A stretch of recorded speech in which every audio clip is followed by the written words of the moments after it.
సంవత్సరాల తరబడి government job కోసం వేచి చూస్తున్నారా? కేవలం 8 నెలల్లో మీ కల నెరవేర్చుకోండి. వెంటనే కింది నెంబర్స్‌కి కాల్ చేయండి. ప్రస్తుతం మనతో పాటు లైవ్ కాల్లో అందుబాటులో ఉన్నారు జై భారత్ పార్టీ వ్యవస్థాపక అధ్యక్షులు, అలాగే మాజీ సిబిఐ జేడీ లక్ష్మీనారాయణ గారు. ఒకసారి ఆయనతో మాట్లాడదాం. అసలు యుద్ధం ఆగిందా, జరుగుతోందా? ఇండియాకి పాకిస్తాన్కి మధ్యన ఏం జరుగుతోంది? ఎవరెవరో ఎంటర్ అయ్యి ఏదేదో మాట్లాడుతున్నారు. అసలు ఏం జరుగుతుందనే దాని మీద ఎవ్వరికీ కూడా క్లారిటీ లేదు. ఒక్కసారి మనం లక్ష్మీనారాయణ గారితో మాట్లాడితే అందరికీ కూడా క్లారిటీ వచ్చేస్తుంది. సార్ నమస్తే అండి. నమస్తే నిరుపమ్ గారు. సార్ అసలు ఏం జరుగుతోంది? యుద్ధం ఆగిపోయింది, సీజ్ ఫైర్ అని చెప్పేసి ఇద్దరి మధ్యన ఒప్పందం అయిందని చెప్తున్నారు. మరోవైపు ట్రంప్ గారు అంతకు ముందే మన దగ్గర నుంచి అనౌన్స్మెంట్ రాక మునుపే ఆయన ఎక్స్లో ట్వీట్ చేశారు, యుద్ధం ఆగిపోతుంది, యుద్ధం నేనే ఆపాను అన్నట్టు. ఇంకో పక్కన పాల్ గారు మాట్లాడుతున్నారు, నేనే యుద్ధం ఆపేశాను అని చెప్పేసి. అసలు యుద్ధం ఆగిందా, ఆగలేదా? గతంలో ఇందిరాగాంధీ గారి వల్లనే పీఓకేని మనం ఇప్పటికీ స్వాధీనం చేసుకోలేకపోయామో. ఆవిడ తీసుకున్నటువంటి స్టెప్స్ వల్లే ఇప్పుడు ఎవరైతే మన ప్రధాని ఉన్నారో నరేంద్ర మోడీ గారు చాలా ఫాస్ట్గా డెసిషన్స్ తీసుకుంటున్నారు. ఈసారి ఖచ్చితంగా పీఓకేని మనం సొంతం చేసుకుంటాము, మనం గెలిచి తీరుతాం, యుద్ధంలో వెనక్కి తగ్గం, అసలు ఆపరేషన్ సింధూర్ కంటిన్యూ అవుతుంది అనుకున్నారు. మళ్ళీ సడన్గా యుద్ధం ఆగిపోయింది అనగానే ట్రోల్స్ మొదలైపోయినాయి. అప్పట్లో ఇందిరాగాంధీ గారే బాగా చేశారు, మోడీ గారు భయపడిపోయారు, మోడీ గారికి ఏం అసలు చేత కావట్లేదు, ఇలా మధ్యలో అర్ధాంతరంగా యుద్ధం ఆపేశారు, ఎంతోమంది సింధూరాన్ని బలి చేశారు, ఇలా రకరకాలైనటువంటి ట్రోల్స్ మొదలైనవి. అసలు యుద్ధం ఆగిందా, ఆగలేదా? ఎందుకంటే మన సైనికుల నుంచి కానీ లేకపోతే మన విదేశాంగ శాఖ మంత్రి నుంచి కానీ ఏది క్లారిటీగా రావట్లా. ఇంకోవైపు ఏమో వాళ్ళు వచ్చేసరికి పాకిస్తాన్ వాళ్ళు మాకు భయపడిపోయి భారత్ యుద్ధాన్ని ఆగిపేసింది, వాళ్ళే ఆపుకున్నారు అని చెప్పి వాళ్ళు చెప్తున్నారు. అసలు ఏం జరుగుతుంది, ఏంటి? సామాన్యులకి ఏమి అర్థమయ్యేటువంటి పరిస్థితి లేదు సార్. జరుగుతుందా యుద్ధం, జరగదా? జరిగితే ఒకవేళ ఎక్కడ జరుగుతుంది? ఈ సరిహద్దుల్లో అలాగే కంటిన్యూ అవుతుందా? ఎందుకు ఆపేశామంటున్నారు? అసలు పాక్ ఇండియా విషయంలో అమెరికా అధ్యక్షుడు ఎందుకు దూరాడు? ఎవరికి ఏం అర్థం కావట్లేదు. మీరు చెప్పండి సార్, అందరికీ క్లారిటీ వస్తుంది. ప్రపంచ పటం మారింది. ప్రపంచంలో కూడా ఒక దేశం మీద ఇతర దేశాల మీద ఆధారపడిన తత్వం పెరిగిపోయింది మధ్యలో. అంటే మనం గతంలో పోలిస్తే గతంలో రాష్ట్రాలు, దేశాలు వారి యొక్క ఉత్పాదన, వారి యొక్క ప్రొడక్షన్, వారి ప్రజలు వీరితో మాత్రమే అక్కడికే కన్ఫైన్ అయ్యింది. కానీ ఎప్పుడైతే లిబరలైజేషన్, గ్లోబలైజేషన్ అనేవి వచ్చాయో అప్పుడు ఏమైందంటే ప్రపంచం అంతా కూడా ఒకరి మీద ఒకరు ఆధారపడడం మొదలైంది. అందువల్ల ముఖ్యంగా వాణిజ్య సంబంధాలు కావచ్చు, ఎకనామిక్ డెవలప్మెంట్ కావచ్చు, ఇది ముఖ్యంగా ప్రధానమైన పాత్ర పోషించి ఇప్పుడు భూభాగాలను ఆక్రమించుకోవడం, లేకుంటే యుద్ధాలు చేయడం, వీటికన్నా అందరం కలిసి ఎలాగ అభివృద్ధి చెందుదామన్న మార్గంలో ప్రపంచం ముందుకు వెళుతుంది. అందువల్ల ఎప్పుడైనా కూడా ఈ యుద్ధాలు అన్న వాటిని నివారించే ప్రయత్నాలు జరుగుతుంటాయి. సో ఇప్పుడు మనం చూసుకుంటే ఈ ఏప్రిల్ 22న జరిగిన సంఘటన, ఆ తర్వాత భారతదేశం ప్రత్యుత్తరం ఇచ్చిన ఇది. భారతదేశం ఎప్పుడు కూడా మేము టెర్రరిజంకి అగేన్స్ట్ గాని మేము ఉగ్రవాదానికి వ్యతిరేకమని మాట్లాడుతుంటారు. పాకిస్తాన్ ప్రజలకు గాని వ్యతిరేకం కాదు, ఉగ్రవాదానికి వ్యతిరేకమని. అప్పుడు మనం వారి మీద సెలెక్టెడ్ టార్గెట్స్ అంటే 9 ప్రాంతాల్లో 21 టార్గెట్స్ మీద మనం స్ట్రైక్స్ చేయడం జరిగింది. ఆ తరువాత దానికి పాకిస్తాన్ స్పందించి వాళ్ళు మన లైన్ ఆఫ్ కంట్రోల్ మీద ఉన్న అనేక ప్రాంతాలలో ఆర్టిలరీ షెల్లింగ్ చేయడం వల్ల అందులో సుమారుగా 15 మంది మన ప్రజలు ప్రాణాలు పోగొట్టుకున్నారు. ఒక 45 నుంచి 50 మంది గాయపడ్డారు. దీనికి మళ్ళా రిప్లైగా భారతదేశం ఏం చేసిందంటే ఎందుకంటే ఇది మిలిటరీ చేసింది కాబట్టి, అప్పుడు టెర్రరిస్టులు చేశారు కాబట్టి టెర్రరిస్టుల మీద మనం స్ట్రైక్ చేసాం. ఇప్పుడు మిలిటరీ మన మీద చేసింది కాబట్టి మిలిటరీ యొక్క ఏవైతే ఎస్టాబ్లిష్మెంట్స్ ఉన్నాయో వాటి మీద స్ట్రైక్స్ చేయడం జరిగింది. సో ఆ విధంగా ఇక పాకిస్తాన్ మొదలుపెట్టింది. అంటే ఉత్తరం ప్రత్యుత్తరాలు జరిగాయి.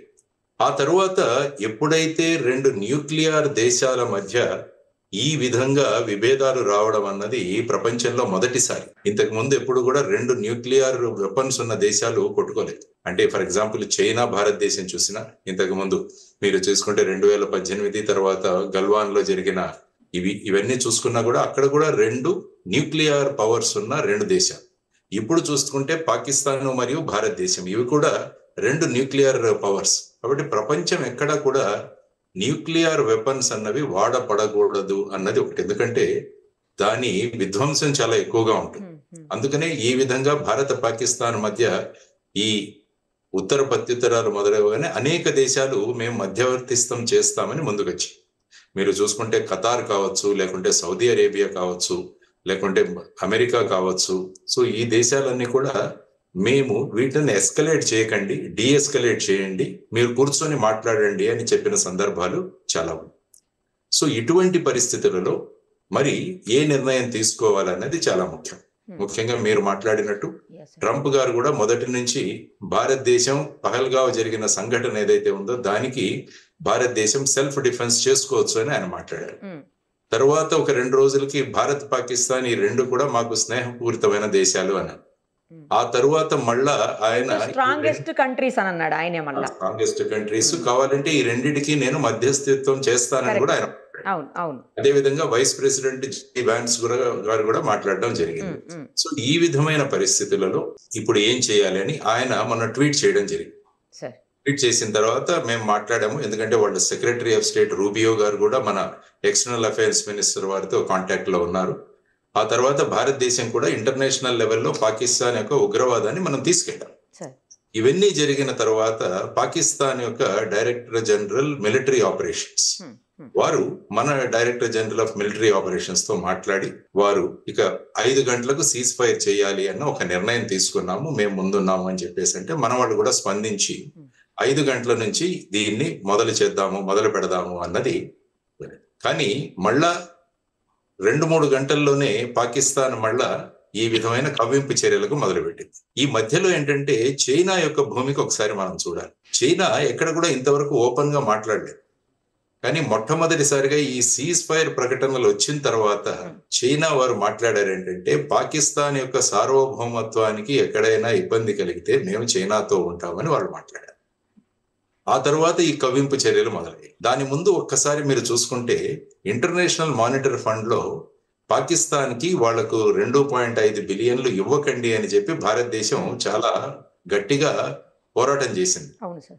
గట్టిగా ఆర్గ్యుమెంట్స్ జరిగాయి. కానీ చివరికి భారతదేశం ఆ ఓటింగ్ నుంచి బయటికి కూడా వచ్చేసింది, అంటే వినట్ల. సో ఫైనల్ గా 2.5 బిలియన్ US డాలర్స్ పాకిస్తాన్ కి ఇవ్వడం జరిగింది. అంటే ఇప్పుడు ఎలా ఉంటుందంటే చైనా ఎప్పుడు కూడా పాకిస్తాన్ కు మాక్సిమం వెపన్స్ సప్లై చేసేది చైనా. యుద్ధ విమానాలు కావచ్చు, డ్రోన్లు కావచ్చు, లేకుంటే గన్స్ కావచ్చు, ఇవన్నీ కూడా చైనా నుంచి ప్రధానంగా వస్తాయి. ఎప్పుడైతే ఒక సుమారు 20,000 కోట్ల రూపాయలు చైనాకు IMF నుంచి వస్తుంది అంటే ఎప్పుడు కూడా చైనా ఎలా ఉంటుందంటే తన వ్యాపారం ఎలా పెంచుకోవాలని చూస్తుంది. దానికి ఒక చిన్న ఉదాహరణ ఇస్తాను. నరేంద్ర మోడీ గారు మన యోగా డే గురించి ఆయన విస్తృతంగా ప్రయత్నాలు చేశారు రాగానే. ఆ తర్వాత సుమారుగా 140 దేశాలు యోగా డే జరపడానికి తర్వాత యునైటెడ్ నేషన్స్ లోనే ఆమోదం తెలపడం జరిగింది. ఇది ఇలా ఉంటే చైనా ఎలా ఆలోచిస్తుందంటే ఇన్ని దేశాలు యోగా చేసుకోవాలంటే వాళ్ళకు యోగా మ్యాట్లు కావాలి. కాబట్టి వాళ్ళు 2 ఫ్యాక్టరీలు పెట్టారు అక్కడ చైనా, దేనికి యోగా మ్యాట్లు తయారు చేయడానికి. అంటే వాళ్ళు ఏ సందర్భం చూసినా ప్రపంచంలో తమ వ్యాపారం ఎలా ఉంటుంది అన్నదానికి ఒక ఉదాహరణ. అదే విధంగా ఇప్పుడు 2.5 బిలియన్ డాలర్స్ పాకిస్తాన్ కి వచ్చాయంటే ఇప్పుడు జరుగుతుంది యుద్ధం. కాబట్టి దీనిలో మనం ఏ విధంగా వాళ్ళ దగ్గర నుంచి దీన్ని సంపాదించుకోవచ్చు అన్న విషయంలో వెంటనే వాళ్ళ స్టేట్మెంట్ ఇవ్వడం జరిగింది. సో ఆ విధంగా జరిగిన తర్వాత ఆ రోజు రాత్రి మళ్ళా నిన్న చూసుకుంటే ఏం పెద్ద ప్రధానంగా ఏమి పెద్ద చర్యలు జరగలేదు. ఈ రోజు మళ్ళా ఇప్పుడు ఒక ఐ థింక్ 11 అయింది, 12 గంటలకు మళ్ళా 2 director generals of military operations వాళ్ళిద్దరూ హాట్ లైన్ లో మాట్లాడుకోబోతున్నారు. ఇది ప్రస్తుతం ఉన్న పరిస్థితి. సీజ్ ఫైర్ అన్నది ఎప్పుడు కూడా ఉంటుంది, ఎందుకంటే ఏదో ఒక చర్చలు, ఏదో ఒక ఐస్ బ్రేకింగ్ కావాలి. ఎందుకంటే యుద్ధాలు మీరు చూసుకుంటే నేను ఇంత ముందు చెప్పినట్టు యుద్ధం మొదలు పెట్టడం సులభం, కానీ దాన్ని ఎక్కడ ఆపాలో తెలియదు. ఇప్పుడు మీరు అనుకుంటే యుక్రెయిన్ రష్యా మధ్య 2014 నుంచి చిన్నవి మొదలయ్యాయి, కానీ గత 2.5 సంవత్సరాల నుంచి ఆ యుద్ధం కొనసాగుతూనే ఉంది. చూడండి, సుమారుగా 17,000 మంది చనిపోయారు అక్కడ. సో ఆ విధమైన పరిస్థితులలో మరి ట్రంప్ గారు ఎంత చెప్పినా కూడా మళ్ళా ఈ సీజ్ ఫైర్ టాక్స్ అన్నవి జరుగుతాయా జరగవా అన్న ఒక దీంట్లో సంభ్రమంలోనే ఉన్నాం. కాబట్టి ప్రపంచంలో ఏ యుద్ధాలు తీసుకున్నా right from World War I నుంచి తీసుకున్నా కూడా ఎక్కడో ఒక చోట దీనికి సమాప్తం పలికి చర్చకు ఎక్కడో కూర్చోవాలి అన్నది ఒక విషయం ఎప్పటి నుంచో జరుగుతోంది. అది కాకుండా 2 న్యూక్లియర్ పవర్స్ ఉన్న 2 దేశాలు ఈ విధంగా కొట్టుకుంటూ పోతుంటే అవి ఎక్కడి వరకు వెళతాయి అన్నది మనం చెప్పలేనన్న ఈ సందర్భం. ఆ తర్వాత ఇక సోషల్ మీడియా గురించి మీకు తెలిసిందే, ఎందుకంటే దీన్ని సైకాలజీ థియరీలో థ్రిల్ సైకాలజీ అంటారు. థ్రిల్ సైకాలజీ అంటే ఏదో ఒక జరిగి మనకు థ్రిల్ రావాలి. అంటే ఇప్పుడు ఫర్ ఎగ్జాంపుల్ అభూత కల్పనలు ఉన్న సినిమాలు చూసినా కూడా మనం చాలా ఉత్తేజితులు అవుతాం. అంటే ఆ థ్రిల్ వస్తుంది మనకి. తర్వాత జనరల్ గా చాలా మందికి వార్ మాంగరింగ్ సైకాలజీ కూడా, అంటే యుద్ధం రావాలి మనం చూడాలి అన్న సందర్భంలో. సో వీరు ఏం చేశారంటే ఈ సోషల్ మీడియాలో విపరీతమైన ట్రోలింగ్ మీరు చెప్పినట్టు మొదలు పెట్టారు. ఈవెన్ మన విక్రమ్ మిస్త్రీ గారి నుంచి కూడా అతి దారుణంగా ట్రోలింగ్ జరిగింది. ఆయనైతే పాపం ఆయన అకౌంట్ ఆయనే స్టాప్ చేసేసుకున్నారు సార్, సీజ్ చేసుకున్నాడు ఆయన అకౌంట్ ఆయన. అంటే ఏమైందంటే ఈ విధమైన పరిస్థితులు ఉంటాయన్నమాట. అంటే సోషల్ మీడియా వచ్చాక ప్రతి ఒక్కరికి వాక్ స్వాతంత్రం ఉందని చెప్పేసి ఏదైనా మాట్లాడొచ్చు. ఇంకా ప్రాచుర్యం పొందడానికి ఎంత తిడితే అంత మేము ఫేమస్ అవుతాం అన్నది ఒక కొత్త కాన్సెప్ట్. సో ఆ విధంగా చూసుకుంటూ పోతుంటే పాపం విక్రమ్ మిస్త్రీ గారిని ట్రోల్ చేస్తే ఈవెన్ IAS IPS అసోసియేషన్ కూడా మేము మీతో ఉన్నాము అని చెప్పి వారు ప్రకటన చేయడం జరిగింది. ఆ తర్వాత మీరు చూసుకుంటే, ఎందుకంటే మిస్త్రీ గారు తన సొంత అభిప్రాయాలను అక్కడ ఏం వ్యక్తం చేయట్లేదు, ఆయన వ్యక్తం చేస్తుంది ప్రభుత్వం యొక్క అభిప్రాయాలని. ఆయన వచ్చి ఒక స్పోక్స్ పర్సన్ గా ఆయన మాట్లాడుతారు. సో ఈ విధంగా ఇద్దరు, వ్యోమికా సింగ్ కావచ్చు, ఈ అమ్మాయి ఖురేషి కావచ్చు, వీరు కూడా ప్రభుత్వం యొక్క విధానాలను, ఆర్మీ విధానాలను వాళ్ళు ప్రజలకు తెలియజేయాలి. లేకుంటే టీవీ ఛానల్స్ లో రకరకాల వార్తలు వస్తుంటాయి కాబట్టి నిజం ఏంటి సత్యం ఏంటి అని తెలియడం కూడా చాలా ముఖ్యం. సో ఆ విధంగా వాళ్ళు మాట్లాడుతున్నారు. సో ఇప్పుడు మీరు అన్నట్టు 1971 కంపారిజన్ జరుగుతుందని మీరు అన్నారు. 1971 కంపారిజన్ అంటే మనం బంగ్లాదేశ్ లిబరేషన్. యాక్చువల్ గా బంగ్లాదేశ్ యుద్ధం అన్నది ఆల్మోస్ట్ 6 నెలల పూర్వం మొదలైంది. అప్పుడు శామ్ మానిక్ షా గారని he was the general of Indian army. ఇప్పుడు ఇందిరాగాంధీ గారు వారిని పిలిచి వెంటనే మనం బంగ్లాదేశ్ లోకి వెళ్ళాలి అంటే ఆయన నేను వెళ్ళను అన్నారు. ఎందుకంటే బంగ్లాదేశ్ కు వెళ్ళడానికి చాలా మనం సిద్ధం అవ్వాలి ఇప్పుడు. ఎందుకంటే చాలా నా ఆర్మీ అంతా కూడా వెస్ట్ బెంగాల్ మిగతా రాష్ట్రాల్లో డిప్లాయ్, వీళ్ళందరినీ కూడా నేను పోగు చేయాలి. తరువాత వచ్చేసి ఇది మనము ధాన్యాన్ని అనేక ప్రాంతాలకు పంపించే సమయం కాబట్టి వాటన్నింటినీ ఆపేసి సైనికులను అక్కడ మూవ్ చేయాలి. తరువాత బంగ్లాదేశ్ లో ఇప్పుడు ఈ వర్షం రాబోతుంది, వర్షాకాలంలో మనం వెళ్ళి అక్కడ చిక్కుకుంటామని ఆయన చెప్పి సుమారుగా 6 నెలల తర్వాత అక్కడికి వెళ్ళారు. వెళ్ళిన తర్వాత 14 రోజుల్లో ఆ యుద్ధం ముగిసింది. సుమారుగా 94,000 మంది ప్రిజనర్స్ ఆఫ్ వార్ పట్టుకోవడం జరిగింది. ఆ తర్వాత జరిగింది. అక్కడ ఏంటంటే ముఖ్యంగా బంగ్లాదేశ్ లో అక్కడి ప్రజలు ప్రభుత్వానికి వ్యతిరేకంగా తిరుగుబాటు చేశారు. ముజిబుర్ రెహమాన్ వారి అధ్యక్షతన అక్కడి ప్రజలు వారు తిరుగుబాటు చేశారు. అలా తిరుగుబాటు చేస్తున్న ప్రజలకు మనం వెళ్ళి మద్దతు ఇచ్చాం. అప్పుడు ఏంటంటే అది సులభమైంది మనకి. ఇప్పుడు అదే మీరు పాకిస్తాన్ ఆక్యుపైడ్ కాశ్మీర్ లోకి వస్తే అలాంటి తిరుగుబాటు లేదు. అలాంటి తిరుగుబాటు అన్నది ఓపెన్ గా లేదు. సపోజ్ అలాంటి తిరుగుబాటు వచ్చినప్పుడు మనం వెళ్ళి వాళ్లకు మద్దతు ఇస్తే అప్పుడు ఏమవుతుందంటే దాన్ని తీసుకునే అవసరం. ఇప్పుడు ఏమాత్రం అక్కడ చూసుకుంటే మీరు ఒక్కసారి POK గురించి ఆలోచిస్తే, యాక్చువల్ గా మనకు హరి సింగ్ గారు ఆ హిస్టరీ తెలుసు మీకు, POK ఎలా సంభవించిందని. ఆ తర్వాత జనవరిలో మనం యునైటెడ్ నేషన్స్ కి ఈ సమస్యను తీసుకువెళ్ళడం జరిగింది అప్పటి ప్రధాని జవహర్ లాల్ నెహ్రూ గారు. ఆ తర్వాత ఏప్రిల్లో ఒక రిజల్యూషన్ 47 అని ఒకటి పాస్ చేశారు. ఆ రిజల్యూషన్ 47 లో ఏముందంటే పాకిస్తాను ఆక్రమిత భాగాల నుంచి వాళ్ళ సైన్యాలను తీసుకుని తగ్గించాలి, వాళ్ళ వెనక్కి వెళ్ళిపోవాలి. రెండవది వచ్చేసి భారతదేశం అక్కడ కొంత లిమిటెడ్ సంఖ్యలో అక్కడ వాళ్ళ ఆర్మీని డిప్లాయ్ చేయాలి. మూడవది ఆ ప్రాంతంలో ఒక ప్లెబిసైట్ నిర్వహించాలి, అంటే ప్రజల యొక్క అభిప్రాయం సేకరించి దాన్ని బట్టి నిర్ణయం తీసుకోవాలని జరిగింది. కానీ పాకిస్తాన్ సైన్యాలు అక్కడ నుంచి తప్పుకోలేదు. ఆ తరువాత కరాచీ ఒప్పందం అని జరిగింది. అందులో ఏమైందంటే దీనిని సీజ్ ఫైర్ లైన్ అని డిక్లేర్ చేశారు. ఎక్కడైతే పాకిస్తాన్ సైన్యాలు ఆగిపోయాయో అక్కడ సీజ్ ఫైర్ లైన్. ఆ తర్వాత సిమ్లా అగ్రిమెంట్ తర్వాత దాన్ని LOC అన్నాం మనం, లైన్ ఆఫ్ కంట్రోల్. ఇది ప్రస్తుతం ఉన్న పరిస్థితి. సో మనం ఆల్రెడీ ఈ రిజల్యూషన్ 47 అన్నది యునైటెడ్ నేషన్స్ లో పెండింగ్ ఉంది. సో మొన్న ఐ థింక్ 2020 సంవత్సరంలో అనుకుంటాను భారతదేశం మా ఫిజికల్ ఎక్స్పాన్షన్ కి మాకు కావాలి అని చెప్పేసి వాళ్ళు ఒక ప్రకటన చేశారు యునైటెడ్. దానికి ముందు మీరు 2019 చూస్తుంటే Jammu and Kashmir reorganisation act చేయడం జరిగింది. అంటే జమ్మూ అండ్ కాశ్మీర్ ని 2 యూనియన్ టెరిటరీస్ గా మార్చడం జరిగింది, జమ్మూ అండ్ కాశ్మీర్, లడాక్. ఆ తర్వాత ఏంటంటే అక్కడ జమ్మూ అండ్ కాశ్మీర్ అసెంబ్లీలో 24 MLA సీట్లు POK వారికి కూడా రిజర్వ్ చేయడం జరిగింది. 24 సీట్లు. సో ఈ విధమైన పరిస్థితులలో భారతదేశం ఈవెన్ 1994 అనుకుంటాను అప్పుడే డిక్లేర్ చేసింది జమ్మూ అండ్ కాశ్మీర్ అన్నది భారతదేశంలో ఒక అవిభాజ్య భాగం అన్నది స్పష్టం చేశారు. ఇప్పుడు ఈ పిఓకే అన్నది పిఓకే మీరు చూసుకుంటే అందులో 10 రాష్ట్రాలు ఉన్నాయి. ఆ తర్వాత మొన్ననే రీసెంట్ గా గిల్గిట్ బల్టిస్తాన్ అని అదొక ప్రాంతాన్ని వాళ్ళు స్వతంత్రంగా డిక్లేర్ చేసుకున్నారు. అక్కడ కూడా ఒక గవర్నమెంట్ లాగా. ఈ పరిస్థితులలో పిఓకే ప్రస్తుతం ఉంది. సో ఇప్పుడు అందరూ కోరుకునేది ఏంటంటే పిఓకే అన్నదాన్ని మనం ఆక్రమించుకోవాలి. అదొకటి.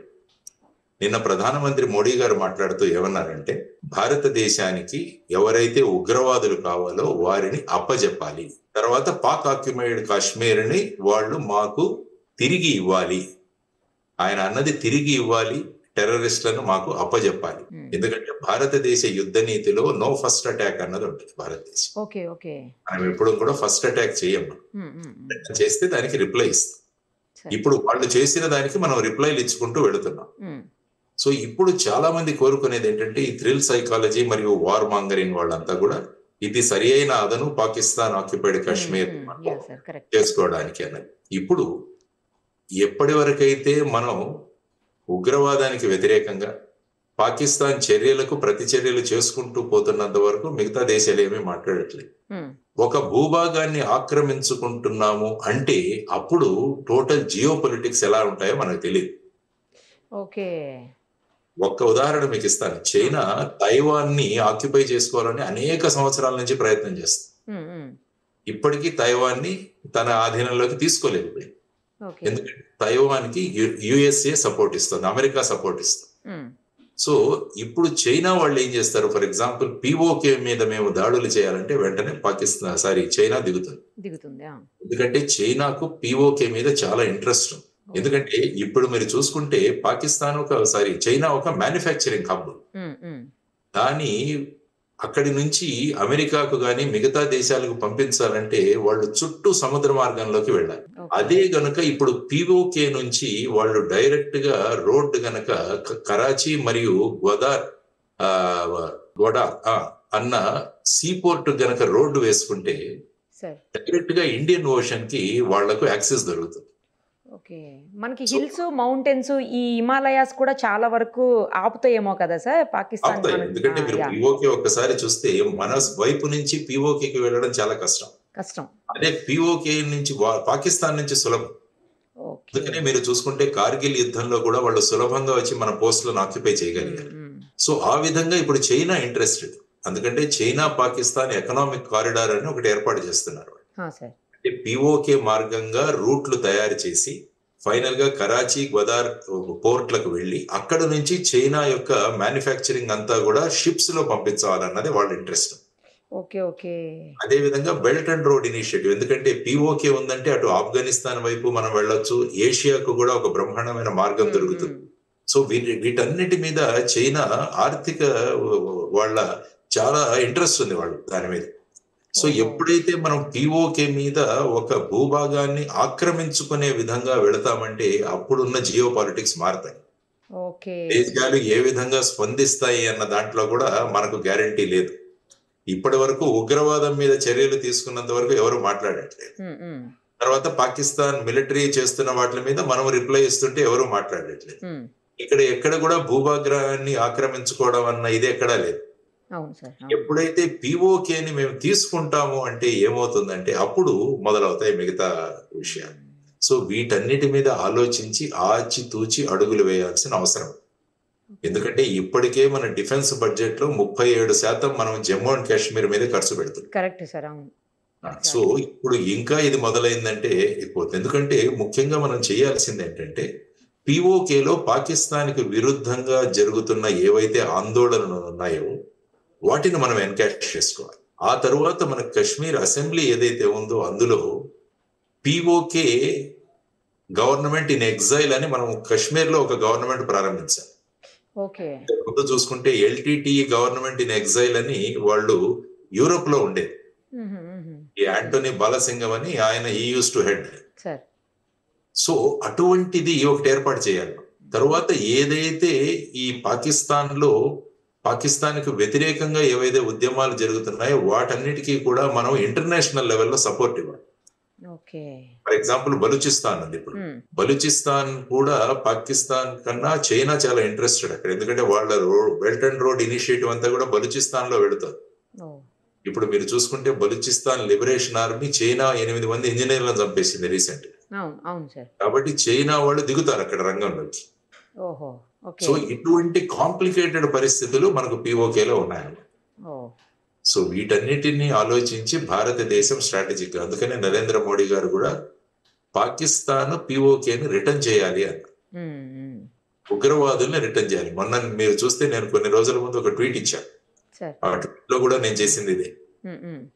ఉగ్రవాదులైన దావూద్ ఇబ్రహీం గాని, మౌలానా మసూద్ అజర్ గాని, హఫీజ్ సయ్యద్ గాని, లఖ్వీ గాని వీరిని భారతదేశానికి అప్పచెప్పాలి. ఎందుకంటే పాకిస్తాన్ మీద మనం ప్రెషర్ తెచ్చినా వాళ్ళు ఏమంటారంటే వీళ్ళు మా దేశంలో లేరు, మేము చంపేస్తాం. కానీ వాళ్ళు అటువంటి చర్యలు ఏమీ తీసుకోరు. వాళ్ళు వెంటనే ఏం చేస్తారంటే వాళ్ళు మనకు చెప్పేస్తారు కానీ వాళ్ళు అక్కడే ఉంటారు. అందుకనే మేము సూచించింది ఏంటంటే వాళ్ళని ఫిజికల్ గా మనకు అప్పచెప్పాలి. భారతదేశ చట్టాలను బట్టి ఇక్కడ వాళ్ళ మీద మనం కోర్టులో కేసులు నడిపి వారికి మీద శిక్షలు విధించాలి. అదొకటి. తర్వాత పిఓకేని రిటర్న్ చేయాలి. ఆ తర్వాత ముఖ్యంగా మీరు చూసుకుంటే ఈ FATF financial action task force లో పాకిస్తాన్ ని గ్రే లిస్ట్ లోకి తీసుకురావాలి. వాళ్ళు ఉగ్రవాదం మీద చర్యలు తీసుకునేంత వరకు ఇది FATF లో పెడితే వాళ్ళకు వచ్చే ఈ శాంక్షన్స్ ఏవైతే ఉంటాయి, అంటే వాళ్ళకు వచ్చే ఆర్థిక సహాయం ఏదైతే ఉంటుందో దాని మీద అంత సులభంగా అవ్వదు. సో ఈ చర్యలన్నీ తీసుకోవాలి అన్నది ప్రధానంగా మేము సూచించిన విధానం. కాబట్టి నిన్న మోడీ గారు కూడా ఉగ్రవాదులను మాకు అప్పచెప్పాలన్నారు. ఆ తర్వాత వచ్చేసి పాకిస్తాన్ ఆక్యుపైడ్ కాశ్మీర్ ను మనకు రిటర్న్ చేయాలి అని వారు అన్నారు. సో ఇప్పుడు మనం అర్థం చేసుకోవాల్సింది అంటే ప్రజలు ఇది ఆవేశాలకు వీటిలకు వెళ్లాల్సిన సందర్భం కాదు. ఎందుకంటే మనం ఎలాగుంటామంటే మనకు పెద్ద విషయం తెలియకపోయినా కూడా మనం సలహాలు ఇస్తుంది. ప్రజలు ఎమోషన్స్ తో మాట్లాడుతుంటారు. ఎక్కడైనా ఈ T20 మ్యాచ్లు జరుగుతున్నప్పుడు, అప్పట్లో జరిగినప్పుడు సచిన్ తెందూల్కర్ అవుట్ అవగానే ఇక్కడ చూస్తున్న వాళ్ళు చాలా మంది ఆ షాట్ ఆడకుండా ఉండాల్సింది, దాన్ని పక్కకు డిఫ్లెక్ట్ చేసి ఉండాల్సింది, దాన్ని డిఫెన్స్ గా ఆడాల్సింది. ఇలా అతను పారంగతుడు, అందులో నిష్ణాతుడు క్రికెట్ లో. ఏమీ తెలియని వాళ్ళు మనం ఇక్కడ కూర్చొని సలహా ఇస్తుంటాం. ఇప్పుడు సోషల్ మీడియా కూడా అదే ప్లాట్ఫామ్. మనకు అక్కడ జరిగే జియో పాలిటిక్స్ తెలియవు, మిగతా అక్కడ ఉన్న ప్రపంచ దేశాల యొక్క మన ఆర్థిక పరిస్థితి ఎలా ఉంది, మన ఆర్థికంగా ముందుకు వెళ్ళాలంటే ఇది ఎలాగా మనకు అబ్స్ట్రక్షన్ అవుతుంది, ఇదేమీ ఆలోచించరు. కానీ ఆ thrill psychology and war mongering సైకాలజీతో మీరు చెప్తున్నట్టు ఆ ట్వీట్లు కానీ లేకుంటే ఈ సోషల్ మీడియా పోస్టులు కూడా, ఎప్పుడైనా సమర్థవంతమైన నాయకత్వం ఉన్నప్పుడు నిర్ణయం తీసుకునే అధికారం వాళ్ళకి ఇవ్వాలి. అందుకని ఇప్పుడు మీరు చూసుకుంటే కాంగ్రెస్ వారు కూడా ఒక స్పెషల్ సెషన్ ఒకటి ఏర్పాటు చేయాలని అడుగుతారు పార్లమెంట్, చర్చి ఇందులో అనేక విషయాలు చర్చిద్దామని వాళ్ళు అంటున్నారు. కాబట్టి ఆ దిశగా, ఎందుకంటే పాకిస్తాన్ అసెంబ్లీ కూడా వాళ్ళు కూడా అసెంబ్లీ అయ్యారు. విధంగా ఇక్కడ కూడా జరిగి ఏ విధంగా మీరు యుద్ధం ప్రారంభించినప్పుడు ఏ విధంగా ఆల్ పార్టీ మీటింగ్ పిలిచారో, సీజ్ ఫైర్ గానీ చర్చలు ఈ సందర్భంగా కూడా అందరినీ కాన్ఫిడెన్స్ లోకి తీసుకుని మీరు ముందుకు వెళ్ళాలి అన్నది కూడా వాళ్ళ దగ్గర నుంచి డిమాండ్ వస్తుంది. సబబైన demand, there is no doubt. అందరం కలిసి ఉన్నాం ఇంతవరకు, దీన్ని ముందుకు ఎలా తీసుకువెళ్లాలన్న దాంట్లో కూడా అందరం కలిసి కనుక నిర్ణయం తీసుకుంటే బాగుంటుంది అన్నది ఒక చర్చ జరుగుతుంది. కాబట్టి మీ ద్వారా ఈ సోషల్ మీడియాలో స్పందిస్తున్న వాళ్ళు అనవసరంగా వీళ్లను అటు మిస్త్రీ గారు కానీ, ఇటు ఖురేషీ గారు కానీ, లేకుంటే వ్యోమికా సింగ్ గారు కానీ వీళ్లను ట్రోల్ చేయడం, ఇలాంటివన్నీ కూడా, తర్వాత ప్రధాని గారిని ట్రోల్ చేయడం, ఇవన్నీ కూడా అసలు. కాబట్టి ఇప్పుడు ఏం చేయాలంటే ప్రభుత్వం కూడా ఇలాంటి ట్రోలర్స్ ని ఒక 10 మంది మీద యాక్షన్ తీసుకోవాలి. వెంటనే ఎవరో పట్టుకొని వాళ్ళని కనుక చర్యలు తీసుకుంటే తర్వాత వీటిని ఆధార్ కూడా లింక్ చేసి పెట్టాలి. రిజిస్టర్ చేసినప్పుడు ఎవరెవరు వీళ్ళు ఉన్నారని వాళ్ళ, ఎందుకంటే చాలా మంది భయపడి వాళ్ళ వేరే పేర్లతో జాయిన్ అయిపోతాం. అన్ని ఫాల్స్ డీటెయిల్స్ ఇచ్చేసి వాడు జాయిన్ అవుతాడు. రేపు ఎక్కడైనా ట్రేస్ చేయాలన్నా కూడా కష్టం అవుతుంది. ఈ విధమైన టాక్టిక్స్ తో వెళుతున్నారు. ఆ తర్వాత మనం పాకిస్తాన్ సోషల్ మీడియాను కూడా మనం రూల్ అవుట్ చేయలేం. ఎందుకంటే వాళ్ళు ఎక్కడ కూర్చొని కూడా భారతదేశాన్ని రెచ్చగొట్టచ్చు మళ్ళీ. ఎందుకంటే భారతదేశం ఆర్థికంగా ముందుకు వెళ్ళకూడదు అన్నది పాకిస్తాన్ యొక్క కుట్ర. దానికోసం ఇలా సోషల్ మీడియాలో ఈ విధంగా ప్రధానిని గాని మిగతా వాళ్ళని గాని నిరుత్సాహపరుస్తూ ఈ విధంగా చేస్తే ఏమవుతుందంటే మళ్ళా ఒక సైకలాజికల్ రోడ్ బ్లాక్ ఏర్పడే ప్రమాదం. సో వాటి మీద ఇది పాకిస్తాన్ యొక్క చర్య కూడా అని భావించవచ్చు. కరెక్ట్ సార్ మీరు అన్నది. ఎస్, ఎందుకంటే సోషల్ మీడియాలో ఎక్కడి నుంచైనా మనం ఇప్పుడు పెట్టొచ్చు కామెంట్స్ ఏమన్నా. Correct correct correct. భారతదేశంలో ఉన్న వాళ్ళే పెట్టాలని లేదు. సో ఇదంతా కూడా ఈ సైబర్ వారు, సైవారు అంటే సైకలాజికల్ వార్ఫేర్ జరుగుతుంటుంది మోస్ట్. ఇందులో ఒక భాగమే. కాబట్టి ప్రజలందరూ కూడా ప్రభుత్వం యొక్క స్టేట్మెంట్ ఏదైతే వస్తుందో దానికోసం చూస్తూ ప్రభుత్వం తీసుకునే నిర్ణయం అన్నది అనేక విషయాలను పరిగణలోకి తీసుకునే ఒక నిర్ణయం. కాబట్టి నిర్ణయానికి మనం ఉంటాం ఎప్పుడు కూడా. ఈవెన్ పార్లమెంట్ లో కూడా ఖచ్చితంగా మోడీ గారు, అమిత్ షా గారు ప్రకటించారు, పాక్ ఆక్యుపైడ్ కాశ్మీర్ అన్నది భారతదేశం భూభాగం అని వాళ్ళు స్పష్టంగా చెప్పారు. దాన్ని ఎలా తీసుకురావాలి అన్నది వాళ్ళకు వదిలేద్దాం, నిర్ణయం తీసుకుంటారు.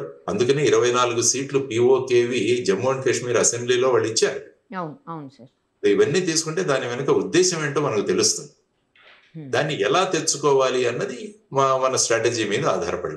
War is always a last option. ఎందుకంటే మీరు ప్రపంచ చరిత్రలో ఉన్న యుద్ధాలు తీసుకుంటే లక్షల మంది చనిపోయారు యాక్చువల్గా చూసుకుంటే, వారి నుంచి చూసుకుంటే. కాబట్టి అటువంటివి రాకుండా తర్వాత వచ్చేసి మన ఎకనామిక్ ప్రోగ్రెస్, మన ఆర్థికంగా మన పురోగతి కూడా, అది కూడా ఎక్కడా కూడా ఆగిపోకూడదు అన్నది కూడా ఒకటి. సో వీటన్నింటినీ పరిగణలోకి తీసుకొని ప్రజలు సంయమం పాటించి ప్రభుత్వ నిర్ణయాలను మీరు పాజిటివ్ గా మీరు సలహాలు ఇవ్వండి. There is no doubt. Positive సలహాలు ఇవ్వండి. రెచ్చగొట్టే ధోరణిలో ఈ విధంగా సైకలాజికల్ గా ఈ విధంగా చేయడము, లేకుంటే ట్రోల్ చేయడం అన్నది మానుకోవాలి అన్నది మనం అందరం కూడా గమనించాల్సిన విషయం. సార్ ఇప్పుడు మీరన్నట్లు పాక్ ఆక్యుపైడ్ కాశ్మీర్ ఏదైతే ఉందో అది మన భూభాగం, మన దేశానికి సంబంధించింది, మనది. అది మనది మనం తీసుకుంటుంటే ఈ ఇతర దేశాలకి, సంబంధం లేని దేశాలకి ఎందుకు సార్ అంత బాధ? అంటే అంత స్వార్థమా వాళ్లకు? నాకు అర్థం కావట్లేదు. అంటే ఏంటంటే మనము యునైటెడ్ నేషన్స్ కి వెళ్ళాం. 1948వ సంవత్సరంలో యునైటెడ్ నేషన్ కి తీసుకువెళ్ళాను. యునైటెడ్ నేషన్స్ వాళ్ళు ఏమన్నారంటే దానికి ఒక విధానం ప్రవేశపెట్టారు. అక్కడ ఒక ప్లెబిసైడ్ జరపాలి అన్నారు. సో ఇప్పుడు ఈ భూభాగాన్ని ఎలా తీసుకోవాలి అన్న దాని మీద ఆధారపడి మన భూభాగమే. There is not. వాళ్ళు కూడా అంటున్నారు అది మాది ఆజాద్ కాశ్మీర్ అంటారు వాళ్ళు, అది మా భూభాగం అంటారు. సో వాళ్ళు ఏమంటారంటే ఇది మా భూభాగం అంటారు, మనం అంటాం ఇది మా భూభాగం. కాబట్టి దీని మీద ఒక కాన్ఫ్లిక్ట్ ఉంది అక్కడ. ఆ భూభాగం గురించి ఒక కాన్ఫ్లిక్ట్ ఉంది. కాబట్టి ఈ కాన్ఫ్లిక్ట్ ని మనం ఎలా చేయాలి అన్న దాని గురించి ఒకటి ఆధారం. మరి పిఓకేలో ఉన్న వాళ్ళంతా కూడా భారతదేశానికి మద్దతు ఇస్తున్నారంటే అది కూడా ఒక క్వశ్చన్ మార్క్. అందుకని నేను బంగ్లాదేశ్ ఉదాహరణ ఎందుకు ఇచ్చానంటే అక్కడ పాకిస్తాన్ సైన్యానికి వ్యతిరేకంగా ఒక తిరుగుబాటు జరిగింది. ఆ తిరుగుబాటు జరిగినప్పుడు మనం వెళ్ళి వాళ్ళకి మద్దతు ప్రకటించి సైన్యాలను ఓడించి వారి భూభాగాన్ని వాళ్ళకి ఇచ్చాం. పాకిస్తాన్ నుంచి లిబరేట్ చేశాం. ఎందుకంటే అక్కడ లోకల్ గా ప్రజల మద్దతు ఉంది. ఇప్పుడు అటువంటి మద్దతును మనం సంపాదించగలగాలి. ఇంటర్నేషనల్ ప్రెషర్స్ అది చాలా ముఖ్యం. అప్పుడు ఈజీ అయిపోతుంది. ఎందుకంటే ఎప్పుడైతే యుద్ధంలో దిగుతామో ఆ తర్వాత పర్యవసనం ఎలా ఉంటుందో మనం ఇప్పుడే చెప్పలేము. ఇప్పుడు డైరెక్ట్ గా చైనా దిగుతుందా రంగంలోకి, మరి ఇంకా ఎవరెవరు దిగుతారు, ఇవన్నీ కూడా వస్తాయి పరిగణ. సో ఆ విధమైన పరిస్థితులలో దాన్ని వెనక్కి ఇచ్చేయాలి అని ప్రధానమంత్రి గారు ఏదైతే అన్నారో అది కరెక్ట్. ఆయన స్పష్టంగా చెప్పారు. జేడీ వ్యాన్స్ గారికి కూడా వారి ఇచ్చిన తర్వాత మన ఆర్మ్డ్ ఫోర్సెస్ కి స్పష్టంగా ఇచ్చారు. వహాసే గోలీ ఆయతో యహాసే హమ్ గోలీ బార్ కరేంగే, గోలా బార్ కరేంగే. అంటే మీరు అక్కడి నుంచి తూటాలు పంపిస్తే మేము బాంబులు వేస్తామన్నారు. సో ఆ విధంగా స్పష్టంగా ఆయన సూచన ఇచ్చారు. ఎందుకంటే డిఫెన్స్ ఫోర్సెస్ యొక్క మొరేల్ కూడా మెయింటైన్ చేయడం చాలా అవసరం. ఎందుకంటే వాళ్ళు ఫీల్డ్ లో ఉంటారు, ఆ బార్డర్ లో ఉంటారు. సో వాళ్ళకు కూడా అక్కడ జరుగుతున్న చర్యలకు మనం కౌంటర్ చర్యలు చేయండి అని మనం స్పష్టంగా ఇవ్వాల్సిన అటువంటి డైరెక్షన్స్ స్పష్టంగా ఇవ్వడం జరిగింది. సో ఇప్పుడు మిగిలిన ప్రశ్న పాక్ ఆక్యుపైడ్ కాశ్మీర్ ని ఏం చేయాలి, తర్వాత ఇప్పుడు జరుగుతున్న వాటిని ఏ విధంగా ముందుకు తీసుకువెళ్ళాలి అన్న దాని గురించి ఇప్పుడు చర్చ జరుగుతుంది. చూద్దాం 12 గంటలకు ఏమవుతుందో. Directorate general of military operations మధ్య జరిగే సంభాషణలు, చర్చలు అంటే పాకిస్తాన్ వాళ్ళు వాళ్ళ వ్యూ పాయింట్స్, భారతదేశం మన వ్యూ పాయింట్స్ రెండు అక్కడ ఉంచుతాం. ఆ తర్వాత సీజ్ ఫైర్ ఎక్స్టెండ్ అవుతుందా, సీజ్ ఫైర్ వైలేషన్ అయితే మళ్ళా మనం దానికి ప్రత్యుత్తరం ఇస్తాం. There is no doubt. కాబట్టి ఎప్పుడు కూడా ఇప్పుడు the ball is in Pakistan court. వాళ్ళు ధ్వంసం కావాలనుకుంటున్నారా, భారతదేశం సిద్ధంగా ఉంటుంది, అది వాళ్ళ చేతుల్లో. సో వాళ్ళు ఏం నిర్ణయం తీసుకుంటారన్న దాని మీద ఆధారపడి ఉంటుంది. ఆ తర్వాత చర్చలు ఏవైతే జరుగుతాయో ఆ చర్చల సందర్భంగా భారతదేశం ఏ పాయింట్లు ముందు ఉంచబోతుంటుంది అన్నది కూడా చూడాలి. సో దాని మీద ఈ పర్మనెంట్ పీస్ ఏదైతే ఉందో ఈ ప్రాంతంలో అది ఆధారపడి ఉంటుంది. దానికి సమయం పడుతుంది. అంత త్వరగా ఏదో మనం ఇంటి పక్క ఉన్న వాళ్ళ గొడవలే చాలా రోజులు పడతాయి, సంవత్సరాలు పడతాయి సార్, సంవత్సరాలు పడతాయి. కోర్టులకు వెళ్తారు, అవుతాయి అవన్నీ. ఇది దేశానికి సంబంధించిన పెద్ద ప్రశ్న.